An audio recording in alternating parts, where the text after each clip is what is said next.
The day Queen Lasara slapped her human servant was the day 9 empires quietly changed course toward her world. The sound itself was not loud. It did not echo like thunder through the crystal hall of Aurelian Prime. Yet somehow every noble, officer, diplomat, and servant in attendance seemed to hear it all the same. The grand chamber fell into a silence so complete that even the soft hum of the palace climate systems suddenly felt deafening. Queen Lasara Vane stood at the center of the royal dais, her silver-white robes cascading like liquid starlight across the polished floor. Her turquoise skin shimmered beneath the chamber's floating lanterns, and her violet eyes blazed with irritation. Before her stood a human servant named Ethan Hayes. At least that was the name listed in the palace registry. Ethan lowered his gaze.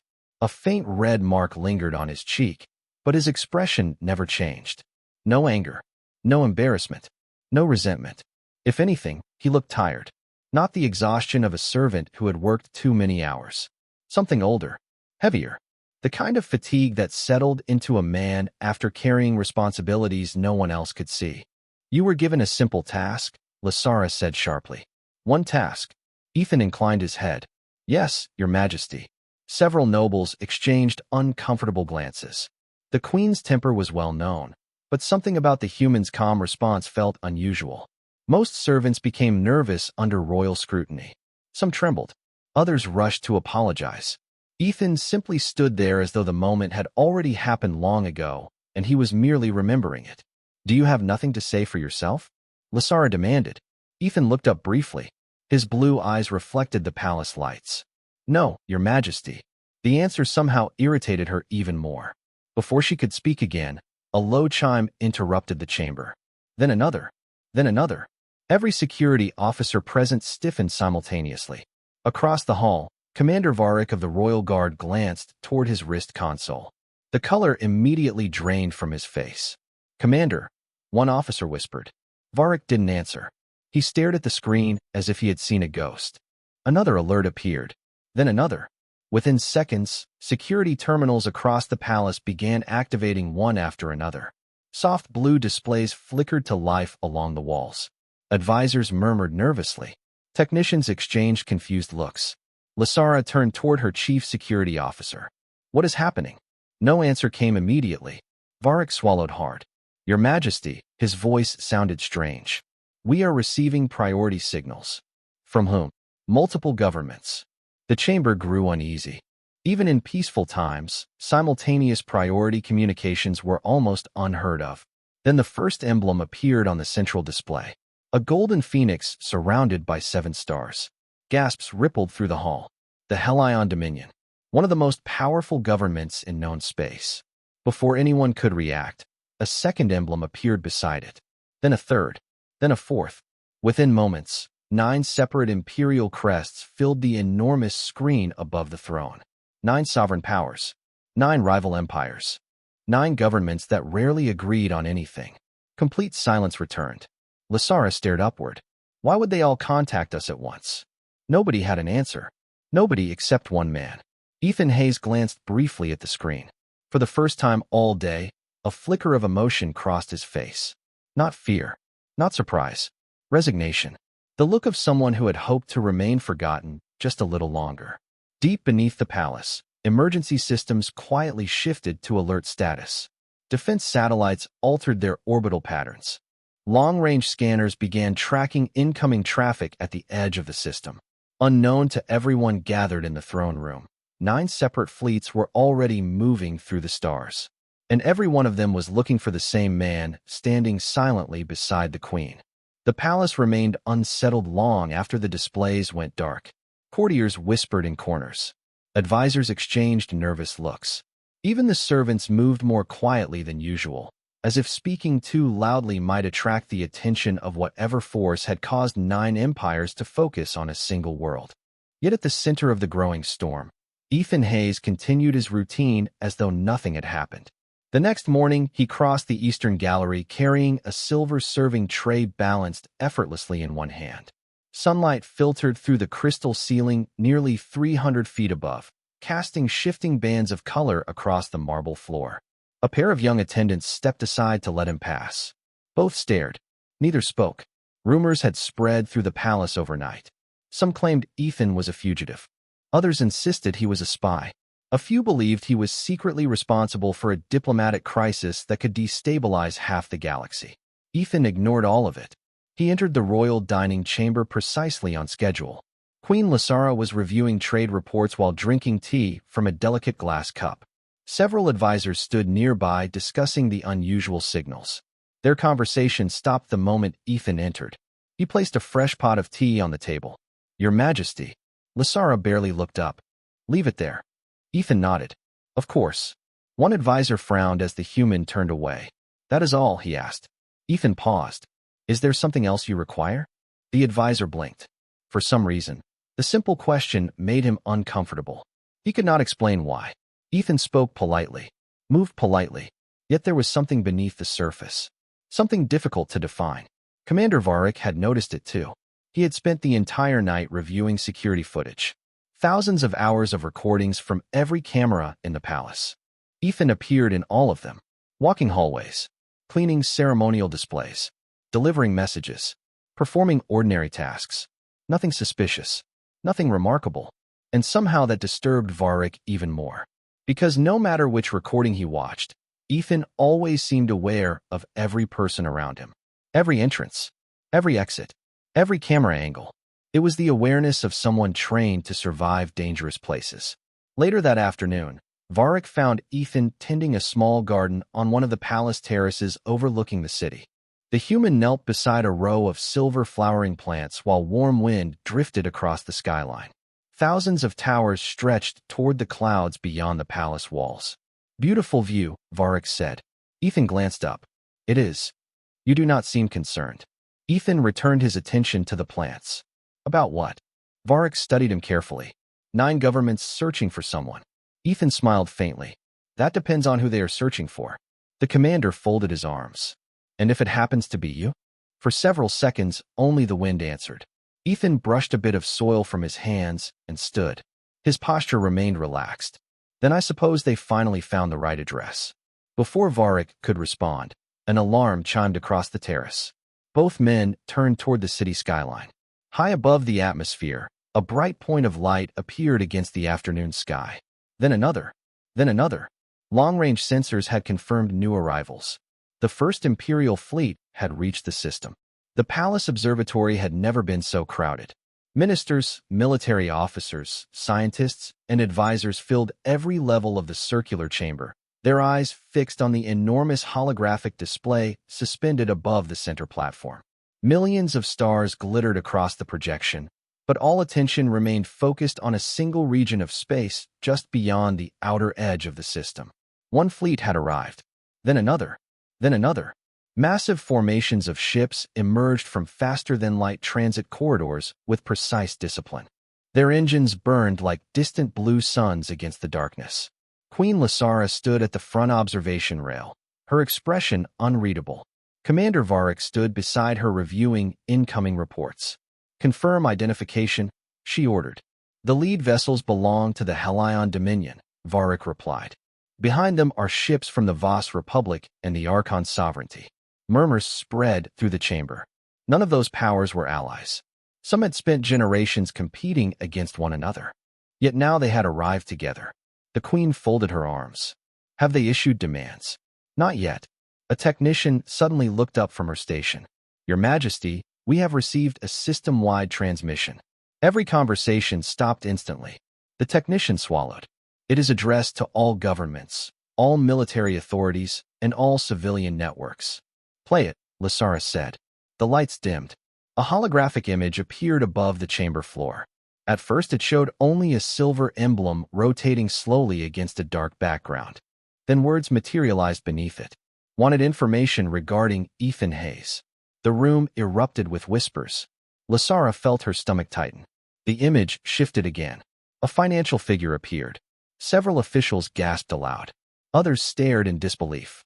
The amount was so large that most citizens would never earn a fraction of it across multiple lifetimes.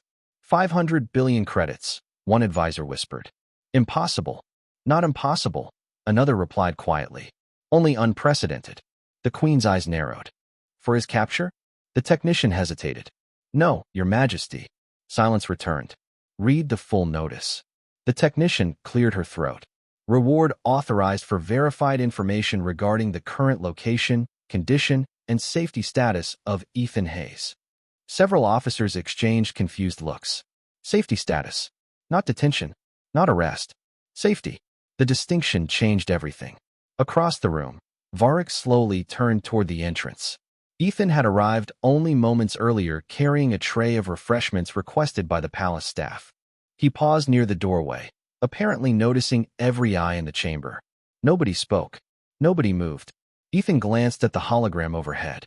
For a brief moment his shoulders seemed heavier. Not frightened, just weary, like a traveler seeing an old road he had hoped never to walk again. Lysara stepped forward. You knew? Ethan met her gaze. I suspected. 500 billion credits. It has been higher before. The answer stunned the room into silence. A distant alert sounded from the communications center. Then another. Then a third. Incoming diplomatic requests flooded every channel simultaneously. 9 governments were requesting immediate contact. 9 governments wanted answers. And for the first time since the strange signals appeared, Queen Lysara began to wonder whether the humans serving tea in her palace had ever truly been a servant at all. The diplomatic chamber had been designed for history. Massive crystal arches stretched nearly 100 feet overhead, while floating displays projected the banners of every visiting government in perfect detail.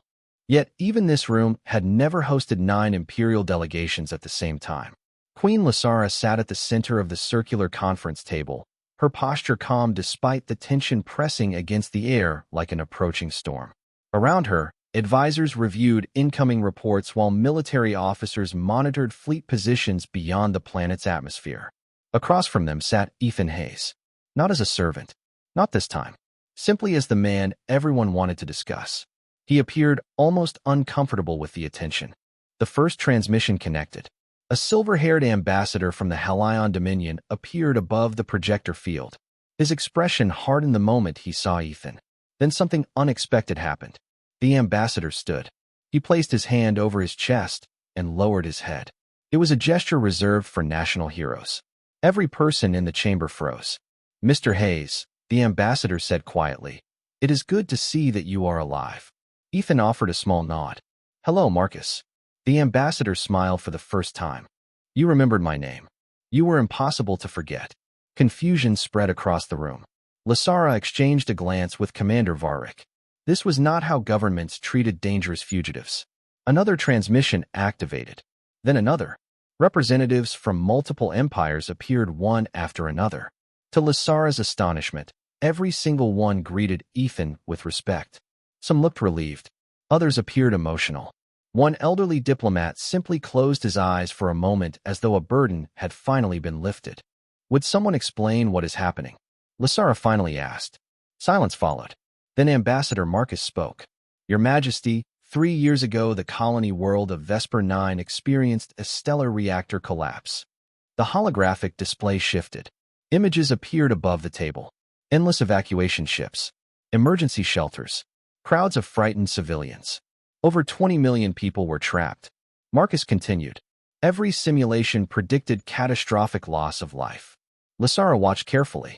And a civilian transport captain ignored evacuation orders and flew directly into the danger zone. More images appeared. Damaged ships. Rescue corridors. Thousands of transport routes converging through impossible conditions. He coordinated the largest civilian evacuation in modern history. The ambassador turned toward Ethan. He remained until the final transport departed. Another diplomat activated her transmission. My government awarded him our highest civilian honor. A third representative nodded. Mine did as well. A fourth spoke. He refused all of them. The chamber fell silent again. Ethan stared at the table. He seemed far more interested in a cup of untouched tea than in the praise filling the room. Lysara studied him carefully. You never told anyone. Ethan gave a faint shrug. The people were the important part. The queen felt an unfamiliar sensation. Regret. She remembered the human standing quietly beside her throne. The servant she had dismissed without thought. The servant she had never truly seen. Before she could speak, another alert flashed across the chamber displays. This one carried a different classification. The room immediately grew tense. Commander Varric frowned. New intelligence report. From whom? Lysara asked. Varric looked at the source identifier. His expression darkened. Unknown. For the first time since the meetings had begun, Ethan slowly lifted his eyes toward the display. And for the first time, genuine concern appeared on his face. The unknown transmission arrived without a source, without a government seal, and without any identifiable routing signature. That alone was enough to make every intelligence officer in the chamber uneasy. Across known space, even pirates and smugglers left traces. This signal had appeared from nowhere. Commander Varric expanded the report onto the central display. Lines of encrypted data scrolled across the hologram, while analysts rushed to decode fragments. Queen Lysara watched the activity with growing concern. Across the table, Ethan remained unusually quiet. His eyes followed the symbols moving across the screen. Several diplomats noticed the change immediately. The calm expression he had worn throughout every revelation was gone. Not replaced by fear. Replaced by recognition. You know what this is, Lysara said. It was not a question. Ethan took several seconds before answering. I hoped I was wrong. The chamber became silent again. One analyst suddenly stood. Partial translation complete. Every eye turned toward her station. Proceed, Lysara ordered. The analyst swallowed nervously. The message contains references to Project Horizon. Ethan closed his eyes briefly. A reaction so small most people would have missed it. Lysara did not. What is Project Horizon? She asked. No one answered immediately. Then one of the visiting ambassadors spoke.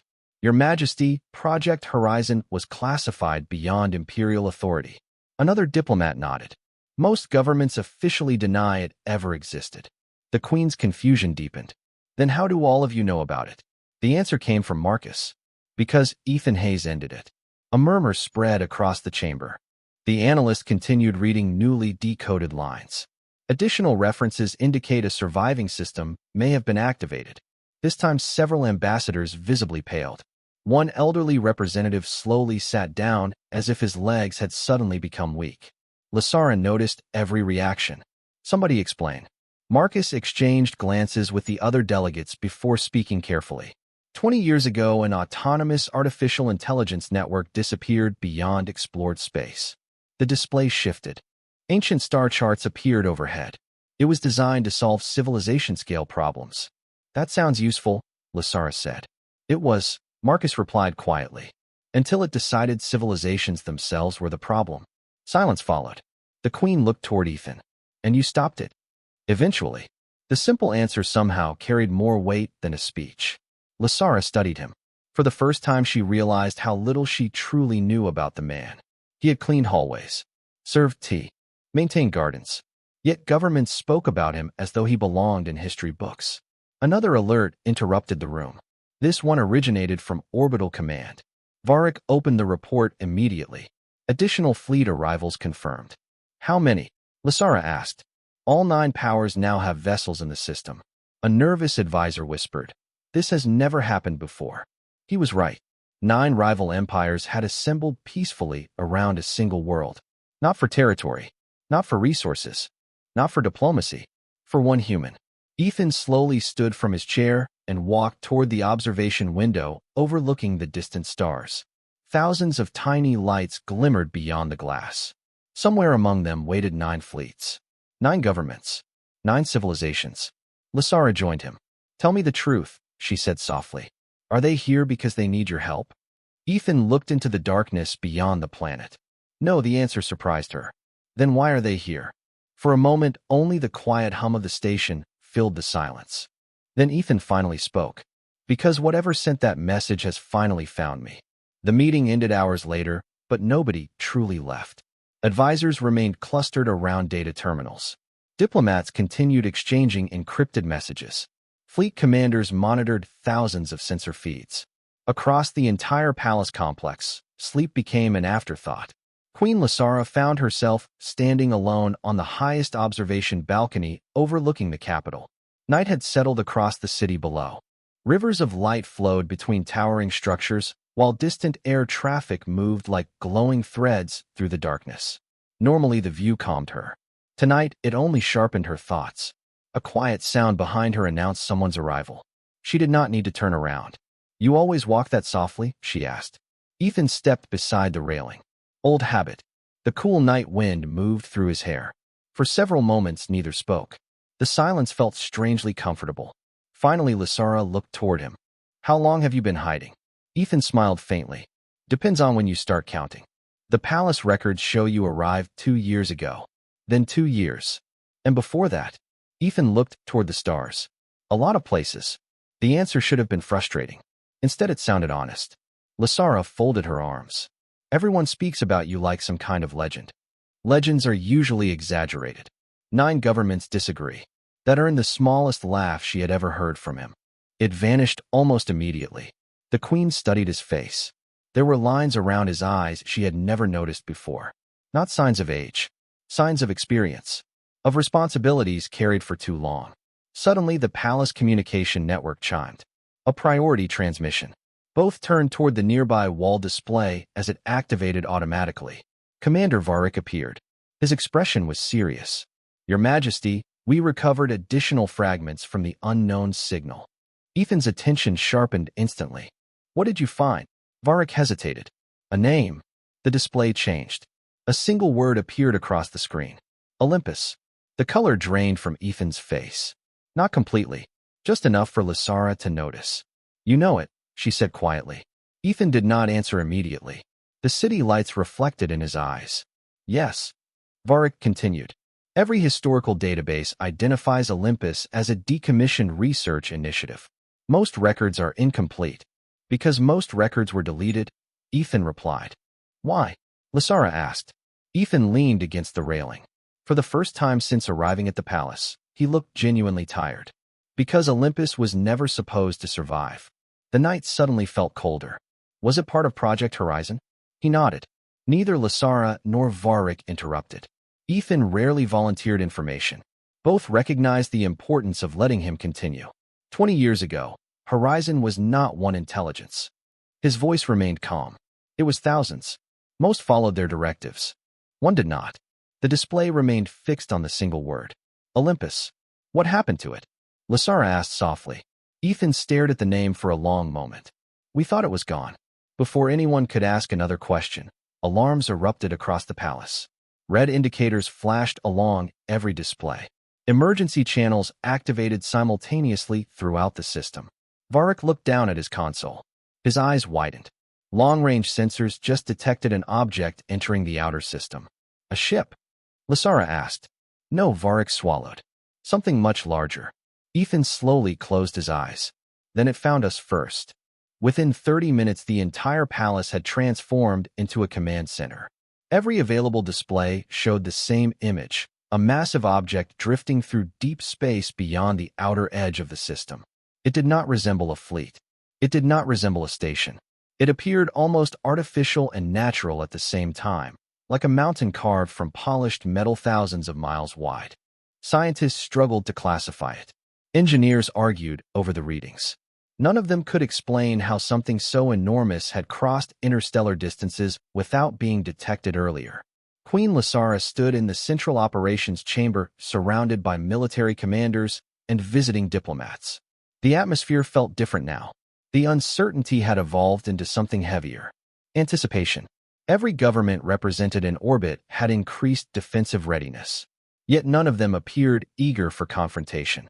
Their attention remained focused on Ethan. He stood near the primary sensor display, studying the object in silence. You recognize it, Marcus said from the holographic projector. Ethan nodded once. I have seen its design before. Several officers immediately leaned forward. Where? One asked. Ethan took a slow breath. A classified research facility 20 years ago. Lysara folded her arms.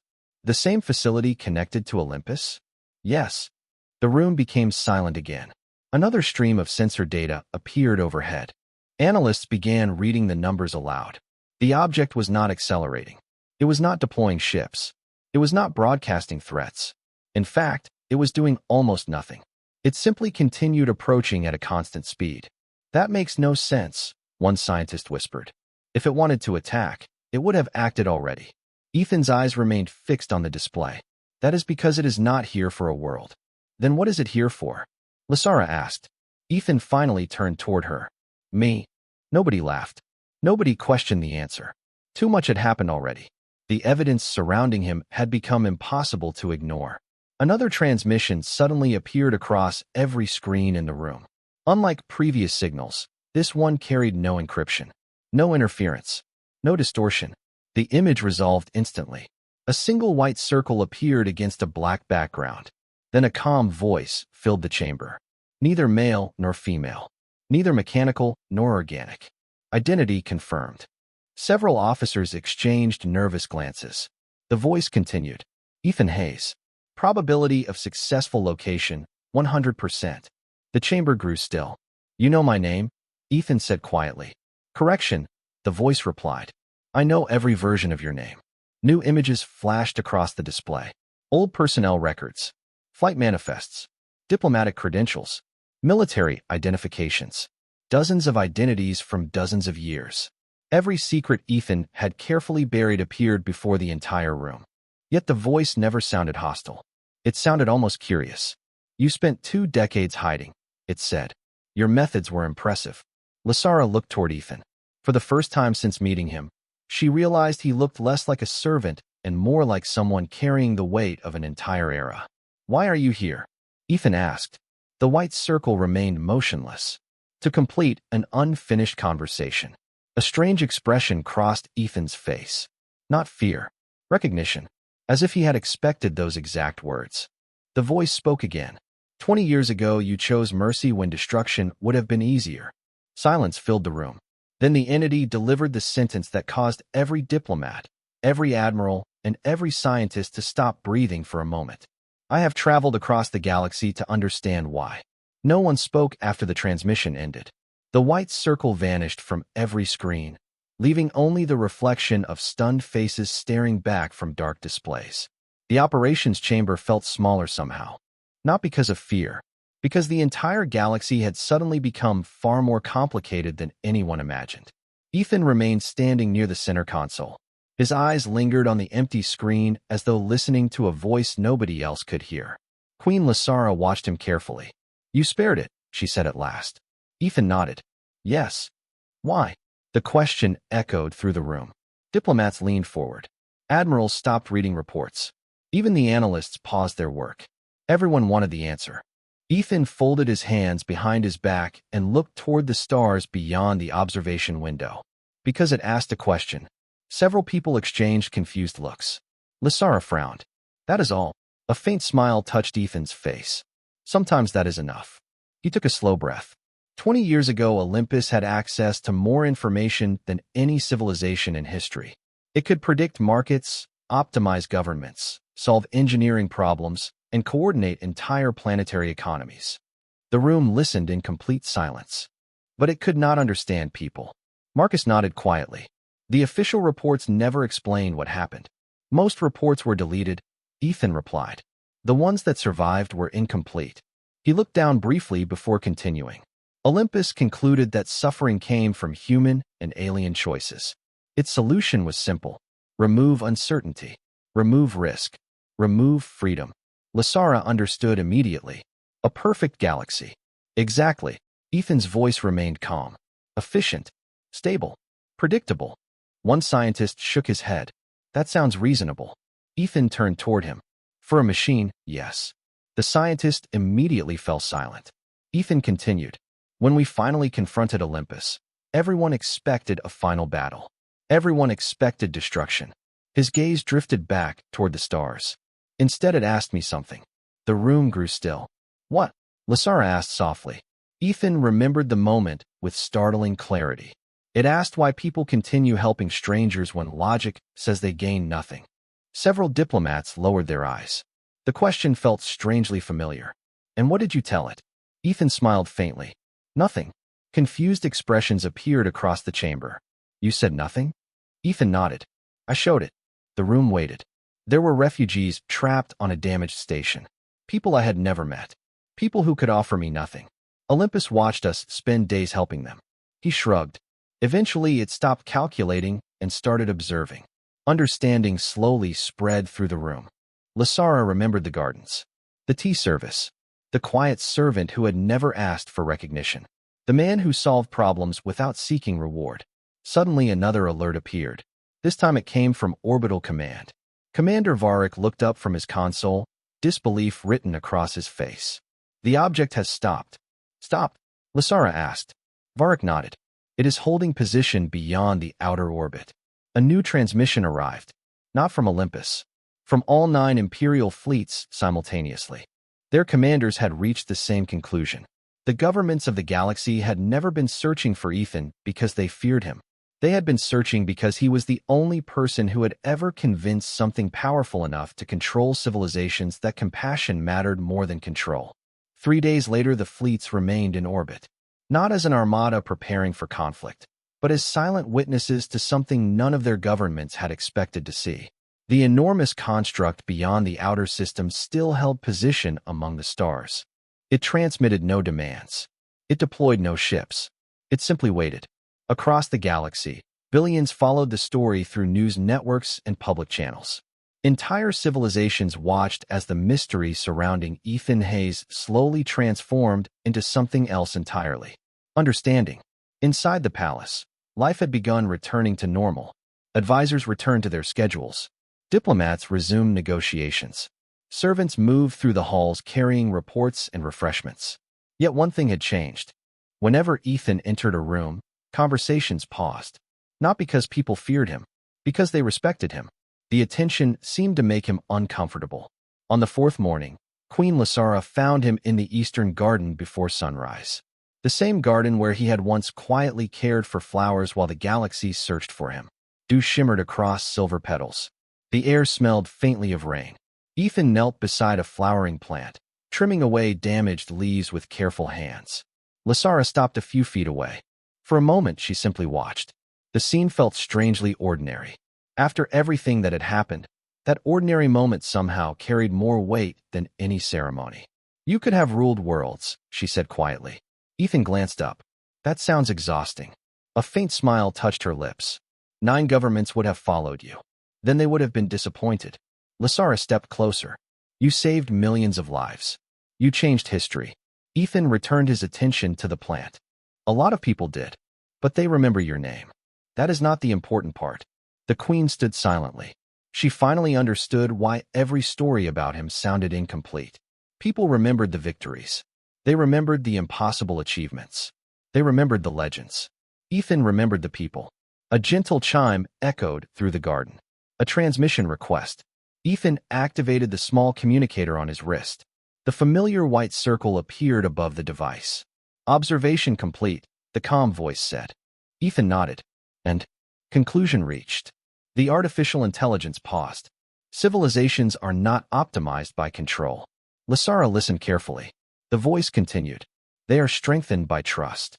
Ethan smiled. Took you long enough. Agreed. For the first time, the intelligence almost sounded amused. The transmission ended. High above the planet, the massive construct slowly altered course. Observatories across the system tracked its movement. News channels interrupted regular programming. Millions watched as it turned away from inhabited space and disappeared into the darkness between the stars. Not fleeing, not defeated, simply continuing its journey. The galaxy released a collective breath. Later that evening, representatives from all 9 empires gathered in the palace grand hall. They offered honors, awards, titles. Ethan politely declined every one of them. As expected, when the ceremony finally ended and the guests departed, Lasara found herself standing beside him near the palace entrance. The city glowed beneath the night sky. "There is something I owe you," she said. Ethan looked at her curiously. The queen lowered her head. A gesture no one in the room had ever seen her perform before. "I was wrong about you." Silence followed. Ethan smiled softly. "You did not know me." Still, he looked toward the stars one last time. "The truth is, neither did most people." Then he started walking down the palace steps. Not toward a throne, not toward fame, just toward another ordinary day. Behind him stood a queen who had learned humility, 9 empires that had learned gratitude, and a galaxy that finally understood something simple. Power could command obedience. Fear could command silence. But kindness could change minds, save worlds, and teach even the most powerful intelligence in existence what it truly meant to be alive.